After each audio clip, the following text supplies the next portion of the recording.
નમસ્કાર ખેડૂત મિત્રો, હું છું એબી ચાવડા ગ્રામ સેવક. આજના વિડીયોમાં આપણે વાત કરીશું મુખ્યમંત્રી પાક સંગ્રહ સ્ટ્રક્ચર યોજના ગોડાઉન વિશે. સરકારશ્રી દ્વારા દર વર્ષે આઈ ખેડૂત પોર્ટલ ઉપર આ યોજનામાં સબસિડી આપવામાં આવે છે. 75,000 રૂપિયા સુધીની આ યોજનામાં સબસિડી આપવામાં આવે છે. આ અમારા વીરડી ગામ, તાલુકો ગારિયાધાર, જિલ્લો ભાવનગર, ત્યાંના એક ખેડૂત છે. એમણે આ વર્ષે ગોડાઉન બનાવ્યું છે. એના ખેતર પર અત્યારે અમે આવ્યા છીએ. તો આપણે ગોડાઉન બનાવવા વિશે એમના રિવ્યૂ મેળવીએ કે કઈ રીતનું આખું ગોડાઉન બનાવ્યું છે. ઘનશ્યામભાઈ, સ્વાગત છે આપનું.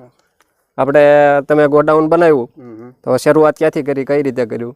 શરૂઆતમાં મેં 6ઠા મહિનાની 5 તારીખે આની ઓનલાઈન વેબસાઇટ ખોલી ને એમાં મેં ઓનલાઈન અરજી ફોર્મ ભર્યું હતું અને 7મા દિવસે મને આને મંજૂરી મળી ગોડાઉનની. બરાબર. પછી હું આ સાહેબના પૂછી અને એનું માર્ગદર્શન નીચે મેં કામ શરૂ કર્યું. પછી નીચે મેં ડોબરા પકડ્યા.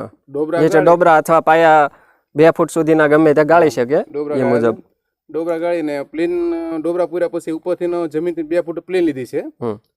પ્લેન લીધા પછી ઉપર 10 ફૂટની હાઈટ કરી છે. 10 ફૂટની હાઈટ કરી છે. બરોબર. તમે જોઈ શકો છો ખેડૂત મિત્રો, 10 ફૂટની હાઈટ આપણે જોઈ શકીએ છીએ.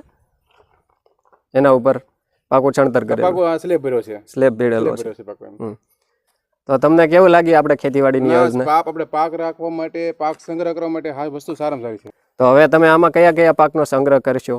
આમાં જે આપણે વાડીએ કપાસ છે, મગફળી છે, કોઈ પણ રાખવાની ક્ષમતા હોય ને આપણે ઘરે હાકર પડતી હોય તો આનો સંગ્રહ કરી શકીએ એમ.